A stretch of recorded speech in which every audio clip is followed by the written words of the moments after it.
The mere thought of certain foods can strike fear into our hearts. Canned tuna, bland chicken, and meatloaf. Remain calm, because today we're gonna give these suckers a makeover and maybe even inspire you to recycle those Crocs. So the plastic can eventually attain a shred of dignity as a plunger. Tuna goes from to bitchin' with crispy tuna sliders topped with a citrusy slaw. Drab poultry gets saucy in a roasted chicken and barley risotto with currants and smoked Gouda.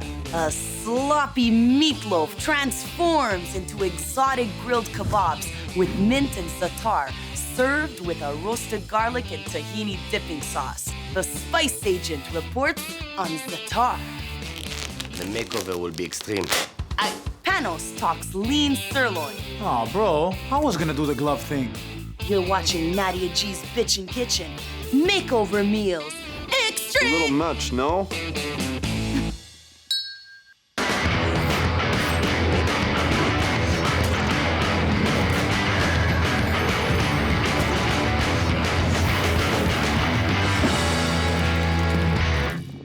We all get stuck in a rut sometimes. Whether it's the same boring dish, hairstyle, or cliche about ruts no one ever gets stuck in because we have paved roads.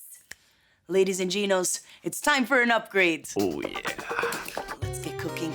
We're turning boring canned tuna into crispy tuna sliders topped with that tangy, citrusy slaw. We'll start with the slaw because it needs to brine a bit. Here, I've got 1 shredded red cabbage. I'm gonna throw in a tablespoon of raw sugar and half a teaspoon of sea salt. Toss. Gotta watch out. Cover and refrigerate for 30 minutes. While this brines, let's take a look at our canned tuna. Roll the hidden camera footage.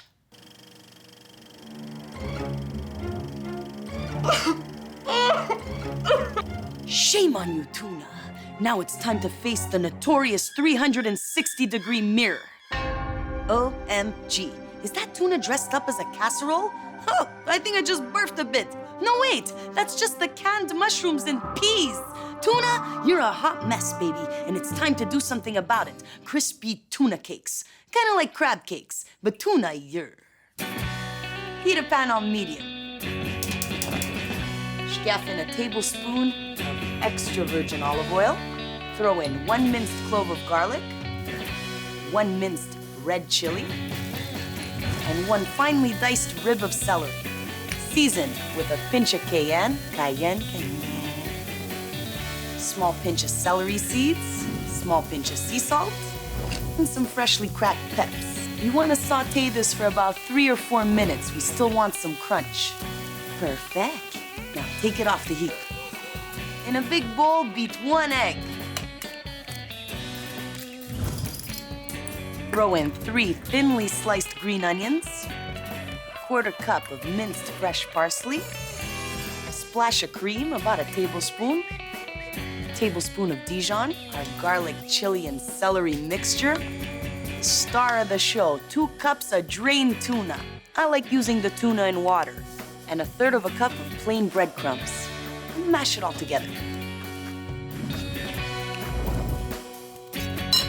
Now, lightly flour your hands so this goodness doesn't stick. And shape this into patties, baby patties. Ding! You want to dredge them in flour. This way, when we fry them up, they get nice and crispy. Ci laviamo le mani. Now, pop these babies in the freezer for 10 minutes so they firm up. When we get back, we're gonna finish these tuna cake sliders, harass the anti-fashion crowd, and stuff our faces like a feral wombat. That's a pigeon sound. Oh, trust, it's a feral wombat. Welcome back to Makeover Meals. Now, some folks think that taking care of themselves is vain and self-centered, that they're above all this narcissistic fashion cack. You know what I think? I think they're the selfish ones. Do they ever stop and think about the visual assault of mom jeans on the innocent? Do they for even 1 second consider the trauma inflicted by the business sock and sandal combination? You know, I have rights too. I have rights too. Let's fry up these tuna cakes, huh?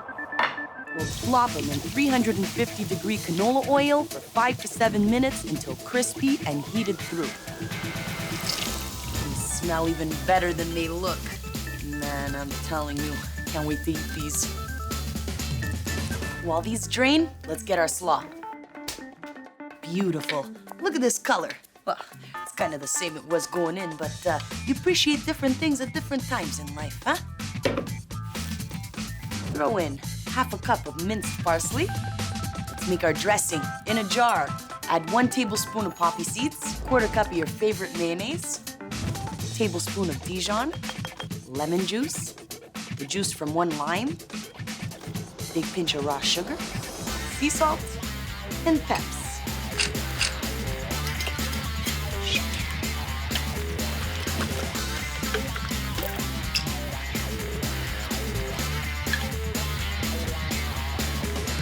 Tops.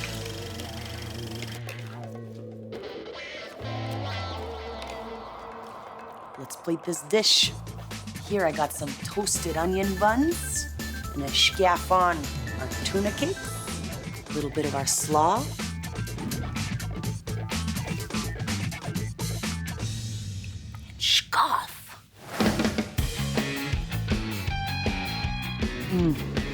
Wow. We got our moist onion bun, the crisp tuna cake with that chili, the onion, and this slaw. So crunchy with a little bit of acidic kick. Wow. You're jealous, huh? I know you're jealous. Roll the before and after.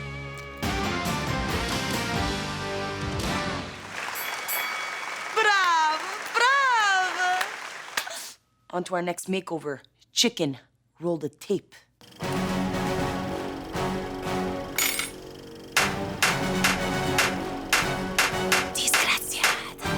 Mirror time. OMG. Now what were you thinking with those tacky frozen accessories? Ugh, I wouldn't be caught dead in a... Sorry, I guess that was a little insensitive. Chicken, it's time to get some saucy sex appeal in a roasted chicken risotto with currants and smoked Gouda. Let's do it. Here, I've got an organic chicken. Get rid of the guts and stuff it with a half lemon, quartered onion, 6 garlic cloves, handful of parsley, and whatever herb you can get your hands on. Here I got some oregano, some rosemary, some thyme. Scaff it all in. Now, slide your hands under the skin to separate it from the meat.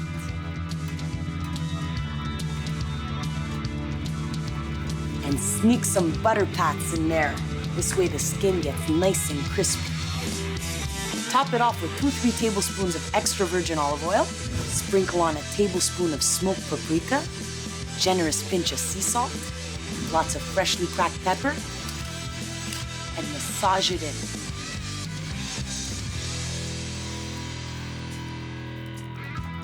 Make sure you get it underneath the armpits.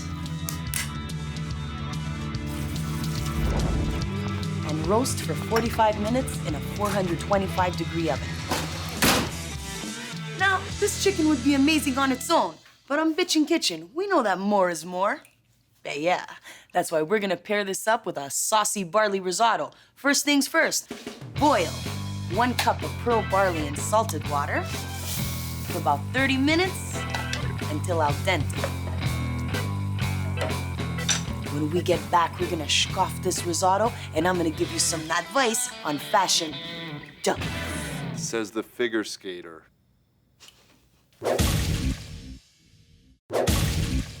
And we're back with makeover meals, where we're taking boring ingredients and turning them into brazen hussies that will eventually act all cool because they're hanging out with foie gras in the Hamptons.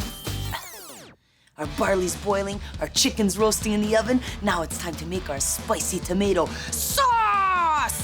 Here I got a pot, heat it on medium. Throw in 2 tablespoons of extra virgin olive oil. Now, smash 2 garlic cloves. Pop them in, along with 3 minced shallots, a minced jalapeno, a teaspoon of smoked paprika, and saute this for about 5 minutes until you get some crispy bits on the shallot. Deglaze with half a cup of robust red wine. I'm using Pinot Noir. And let it reduce for about a minute. Pour in 2 cups of hand-crushed San Marzano tomatoes, 1 cup of organic chicken stock, a pinch of thyme, bay leaf, and a handful of fresh minced parsley. Bring it to a boil, then turn the heat down to medium-low and let it simmer for the same amount of time it takes to cook the chicken. While this simmers, let's talk a bit about fashion designer don'ts. Yeah! Don't make any more low-rise jeans. Newsflash, grown women do not feel sexy with their underwear hanging out of their pants. As for those who do feel sexy, well, they're too busy doing muffin top body shots to vote right now.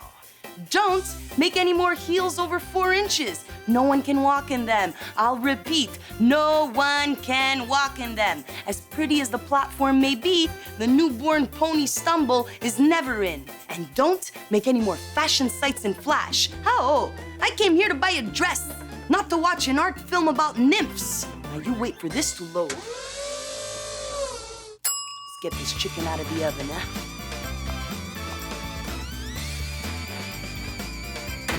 This bird is sexy. Look at the crispy skin, the crispy onion. You could smell that rosemary. We're gonna tent this in foil and let it rest for 10 minutes. Final touches on the risotto. Throw in half a cup of dried currants. You could also use raisins. 3/4 of a cup of smoked Gouda, big pinch of raw sugar, sea salt, peps. Mix it up. Scaff in our barley. And mix some more. Add our roasted breast meat that fairies have pulled apart with a fork. Mix it a lot so the chicken comes apart and you get little stringy bits. It's good stuff. Let's plate this dish.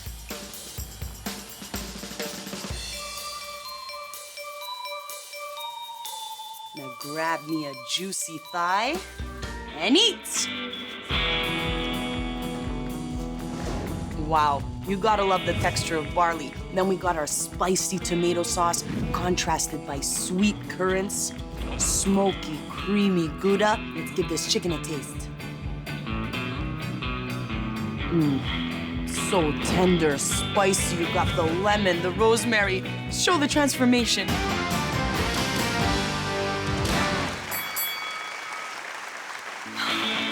Fly high, little chickie. Fly high. Time for our final makeover. Meatloaf!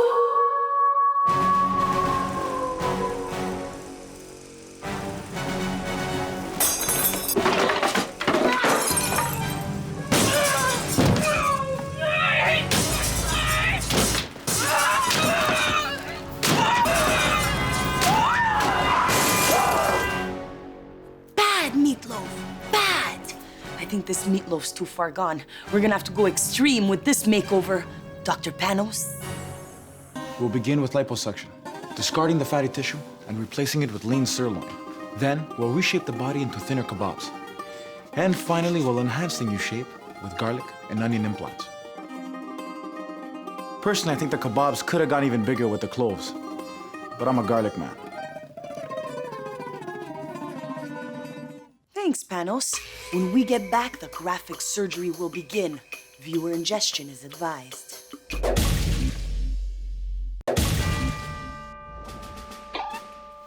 We're about to perform some major flavor surgery on what was destined to become a mere meatloaf. Let's begin. Here, I've got 1 pound of lean ground sirloin. Add half a Vidalia onion, minced, 2 garlic cloves, minced, 1/4 cup of fresh parsley, also minced. 1 egg, cracked. 2 tablespoons of plain yogurt, dumped. Tablespoon of paprika, crushed. Cumin, ground. Tablespoon of sumac. What? Pinch of sea salt, sprinked. Freshly cracked peps, freshly cracked. And our headliner ingredient, 2 tablespoons of za'atar. Here's the spice agent with more.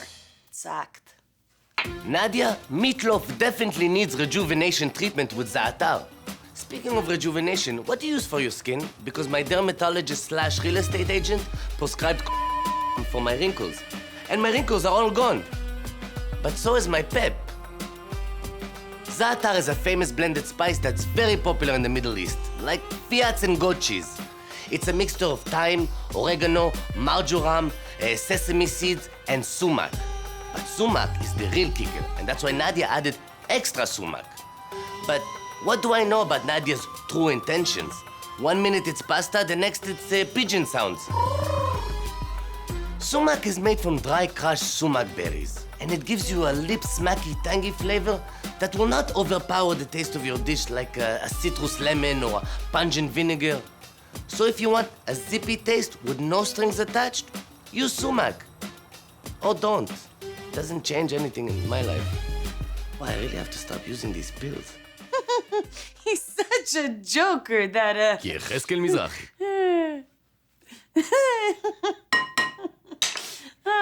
Oh, just cover it up and let it marinate in the fridge for 2 hours.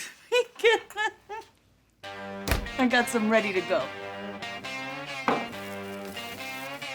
Smells so good. You could really smell the za'atar, all those spices.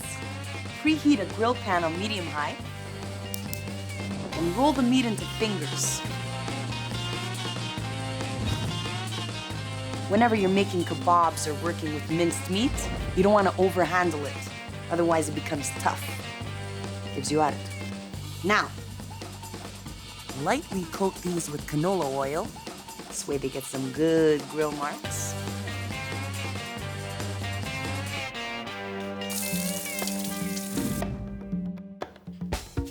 Turn the pan down to medium and grill these for about 3 minutes per side. Let's make our sauce. Here, I've got a clove of garlic that I've drizzled in olive oil, covered in foil, and baked at 325 for 1 hour, AKA roasted garlic. Smells so good. We're gonna get the tender cloves out and into the food processor. Add half a cup of roasted tahini. Now this is the tahini made from roasted sesame seeds. Super tasty. 1/3 of a cup plain Mediterranean yogurt. 1/4 cup of fresh lemon juice. Handful of fresh parsley. Ditto for the mint. Small pinch of cayenne. Big pinch of sea salt. Raw sugar. And freshly cracked pepper. And how many times have I used this in today's recipes? From here on in, we're gonna call it SSRSFCP. What? EVOO caught on. And blend. Good. And for good luck, let's plate this dish. Grab a nice fresh pita. Shgaffen coup for grilled kebabs. Add some pickled turnips. You can find these at a Middle Eastern grocery store. Slather on our gorgeous roasted garlic tahini. And shgaf. Woo! Our grilled kebabs full of the fresh mint and garlic, the za'atar. Then we got our pickled turnips. And this tahini, tons of lemon, roasted garlic, man. If this was one of those competitive reality shows where insecure housewives go to the chop shop, this soccer mom would win, huh? Yeah.